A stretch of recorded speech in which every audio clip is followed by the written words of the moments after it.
Morning guys, start na tayong biyahe dito sa GrabCar. So medyo late na tayo. Time check is alas 7 na ng umaga.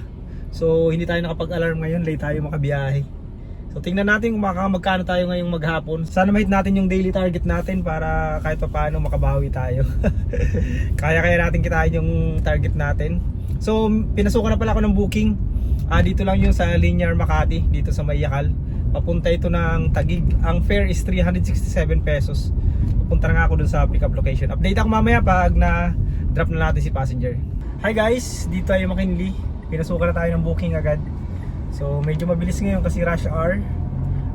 Ang pickup dito rin McKinley, papunta siya ng dun sa Taguig, dun sa 5th. So ang fare nito is 199 pesos. Pero malapit lang sana to, kaso medyo traffic ngayon eh. Kaya sana wag naman umabot ng 30 minutes yung 200 pesos natin na fare para kahit paano panalo tayo. So let's go. So yun na nga guys, hindi pa natin na-pick up yung passenger natin. So medyo abala. Subdivision kasi to. Hindi natin alam kung saan yung gate ng pick up. Kaya bumalik tayo. Hindi daw dun yung gate. So tinuro tayo dun sa malapit sa C5. So yun yung problema minsan pag pumasok sa mga subdivision kasi may certain ano lang sila. Gate na pwede mong pasukan. So pag hindi mo kabisado, abala talaga sa oras. Katulad dito, umikot pa tayo, pupunta tayo dun sa gate. Although medyo malapit lang, pero syempre yung time natin ng pick up and then yung papasok pa, kukuha na ka ng ID, tapos palabas, kukuha ka ulit ng ID, pila-pila sa gate. So yung problema pag mga subdivision. Pero okay lang yan, kasama sa trabaho natin yan, may experience natin yan lagi lahat. So yun, papunta ako ulit dun sa pick up location ni passenger. Hi guys, may pangatlong booking na tayo. Dito lang to sa BGC Corporate Center Tower 2. So sa likod, actually sa likod lang nung pinagbabaan ko ng passenger, kaso lagpas ako ng konti eh. So alam mo naman yung mga passenger hindi yan maglalakad. So ikot tayo, pero malapit lang naman.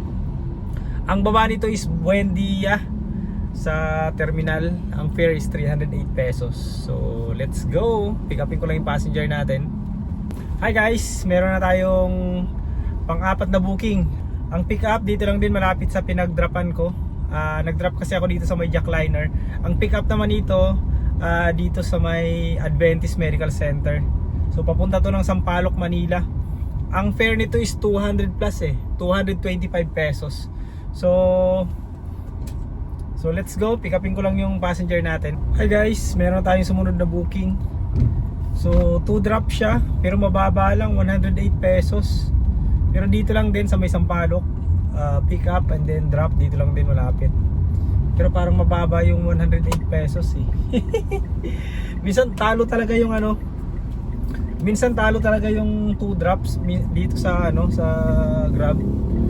Mas maganda pa yung single pick up at saka drop pero pag group parang ang baba ng pamasahe eh.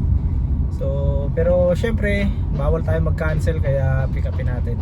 Okay na rin to kasi pagka alas 10 na rin, medyo babagal na rin yung booking natin ngayon. So let's go. Hi guys, may sumunod na tayong booking. So dito lang sa may Sampaloc, Manila. Papunta ito ng UN sa Ermita. 190 pesos yung fare. So kanina kasi medyo talo yung biyahe natin do sa double drop kasi traffic dito sa may Lacson.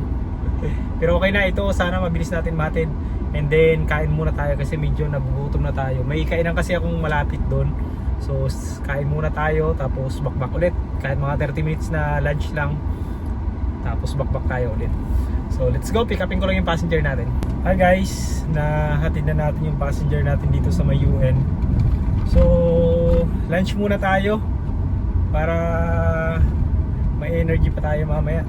Time check nga pala is mag-alas 11 pa lang, 10:54.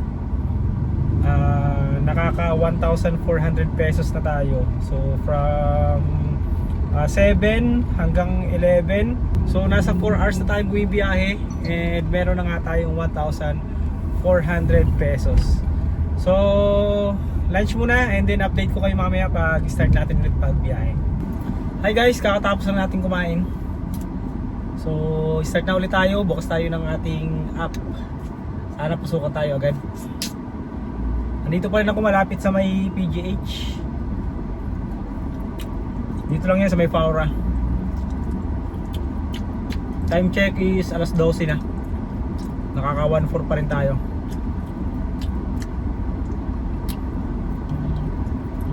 Ayun, meron na. Healthway papuntang Bureau of Customs. 198 yung fare. So let's go. PGH pick up.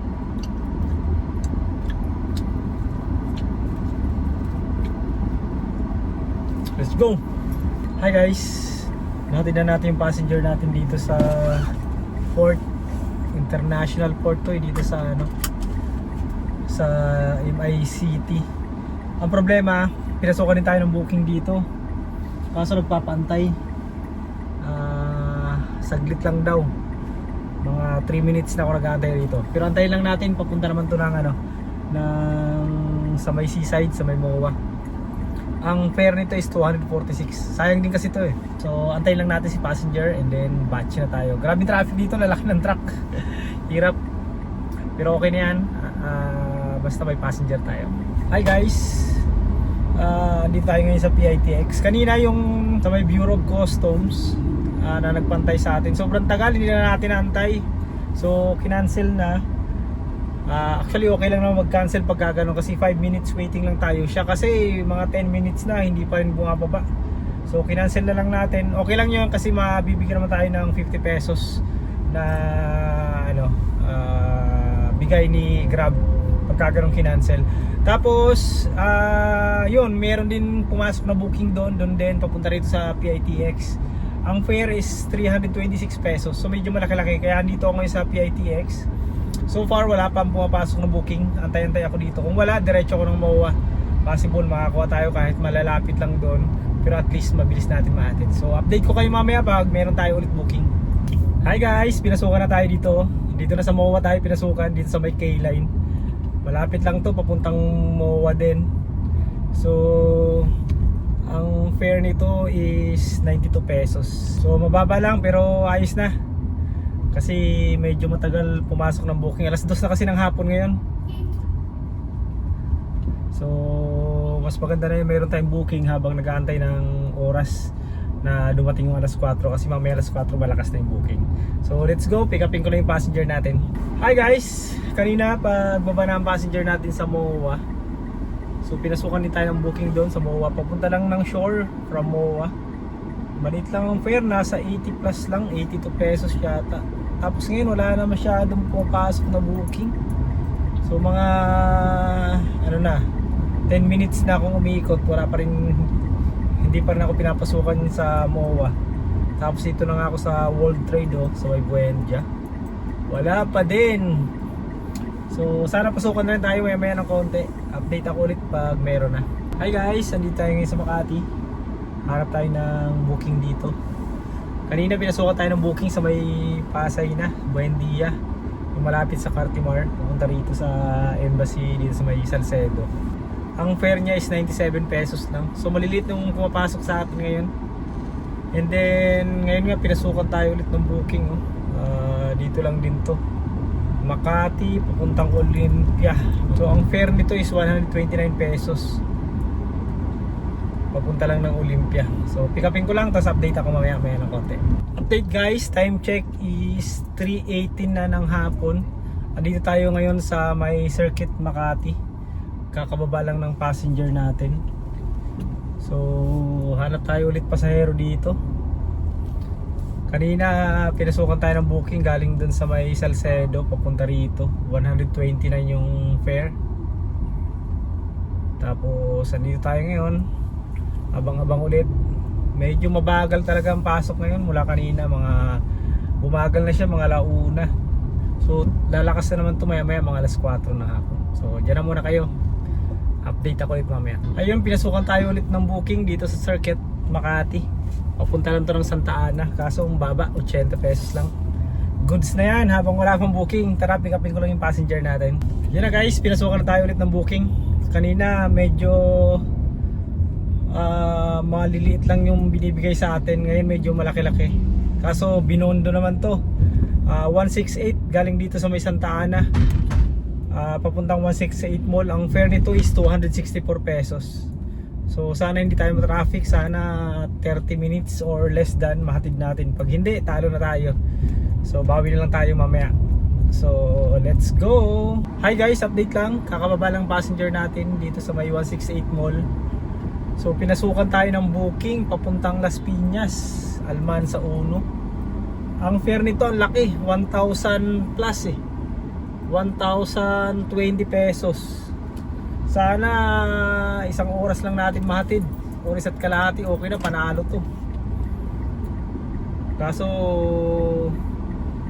medyo traffic na ngayon So pero sana mag-expressway to para maganda-ganda. So pick upin ko lang dito sa may 168 and then update ako pag nakababa na yung passenger natin sa Las Piñas. Siguro pagdating ko Las Piñas, magsiset na ako ng destination pa uwi ng bahay. Okay na to. Kaya na siguro.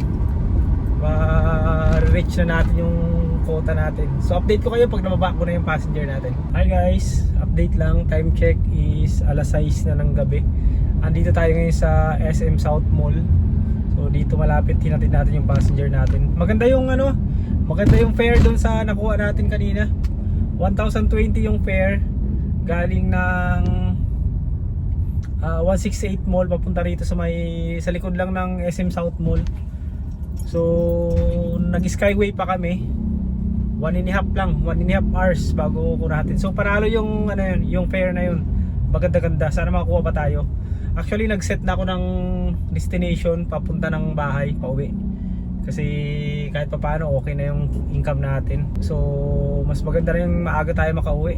Huwag na natin pilitin na lumaki pa. Traffic na rin pahinga na rin tayo. So update ako ulit mamaya pag pinasukan tayo ng booking.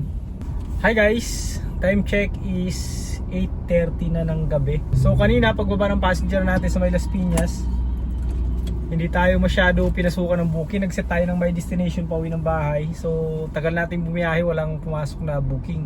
Pinasukan tayo sa may Parañaque na, sa may Quirino. Papunta naman ng MOA. Ang fare is 159 pesos. Tapos pagdating naman natin sa MOA, pinasukan tayo ng booking papunta naman dito sa malapit na sa amin, sa may Darais, Makati. 185 naman yung fare. So far, maganda-ganda yung biyahe natin. Although late na tayo nakaalis ng bahay kanina, alas 7 na. So nakahabol pa naman tayo sa quota natin. And then nakachamba kasi ako, mayroong yung passenger nga na 1,000 pesos from Divisoria, from 168 papunta ng Las Piñas. So nakachamba tayo nun dahil nag-skyway si passenger, mabilis natin na hatid.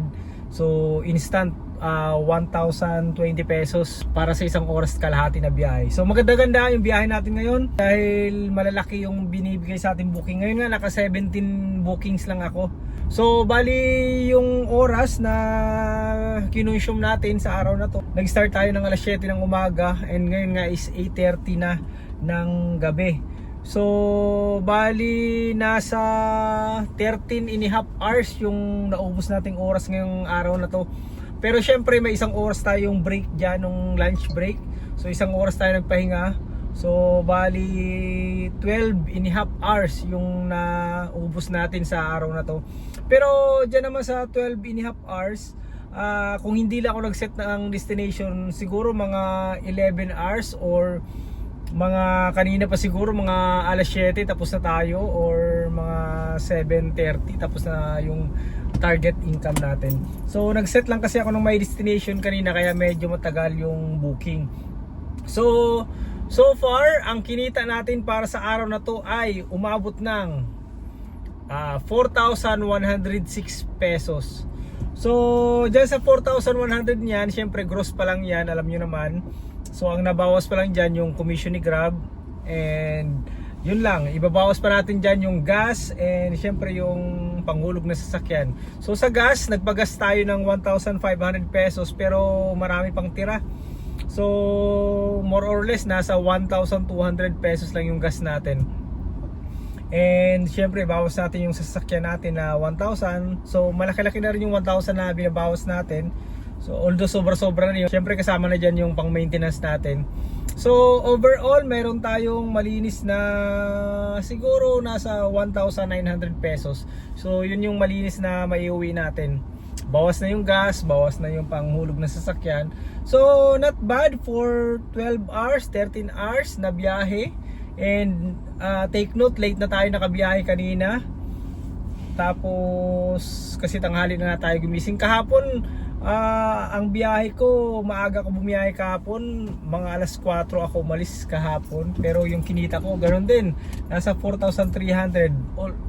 Although marami akong pahinga kahapon, so nasa 3 hours. Pero nakauwi kasi ako kahapon mga mag-aalas 10 na ng gabi. So yan naman yung daily target ko, 4,000. Hindi ako umuwi hanggat hindi nakaka 4,000. So minsan mas mabilis natin natapos, minsan naman late na. So pag maganda yung booking, maaga tayo nakakauwi. Tapos pag hindi naman maganda, hinahabaan natin yung oras natin. So yun lang guys, maraming salamat. Sana nakatulong sa inyo yung video natin. Asahan nyo, gagawa pa ako ng maraming video para magkaroon kayo ng idea doon sa mga gustong pumasok. And sa mga nakapasok na, magkaroon kayo ng idea kung ano yung mga ginagawa natin sa pang-araw-araw ng biyahe. So yun lang guys, maraming salamat. And mag-ingat tayong lahat sa ating bawat biyahe.